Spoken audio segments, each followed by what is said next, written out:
Hello folks, this is Mark with Open Labs. Today we're looking at the Neko. This is our multimedia production station. This is the 61 key version. We also ship with the 76 key version. These are semi-weighted keys. To the left here we have our pitch and mod wheel. Up here on the top, this is a 24 encoder rotary panel. It has 24 buttons as well. These can be assigned to any virtual instrument, any plugin that you have installed on the Neko. Below we have a 16-channel fader board, also with a pair of 16 buttons. Now this you would typically use with your multi-track editor, using it on the mixer panel.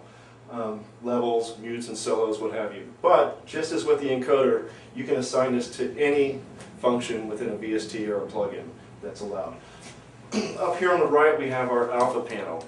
This has your transport, your navigation, your master volume.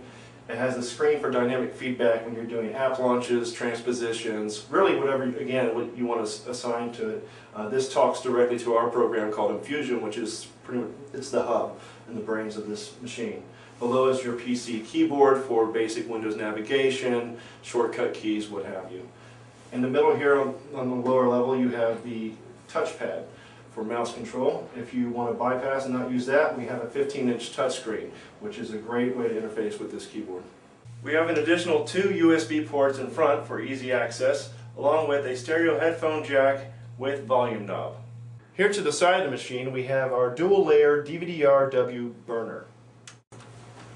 Okay, we're looking at the rear of the Neko, focusing on the audio I/O panel. We'll start with the SPDIF. We have SPDIF in and out. We then have word clock in and out. We have a sustain and expression port. We have in, through, and 2 outs for MIDI. We have also 2 balanced XLR ins and outs. And then we have 8 analog ins, 8 analog outs. Now this is our typical I/O, but our custom shop can install pretty much any audio I/O that the customer desires, including ADAT and AES EBU. Okay, still looking at the rear of the Neko, we're now observing the computer peripherals.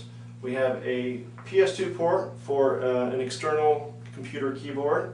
You have 2 USB ports. You have an Ethernet network port, a FireWire port, and if you want to put an external monitor on there, we have a VGA port. And right here we have our 500 watt ultra quiet power supply.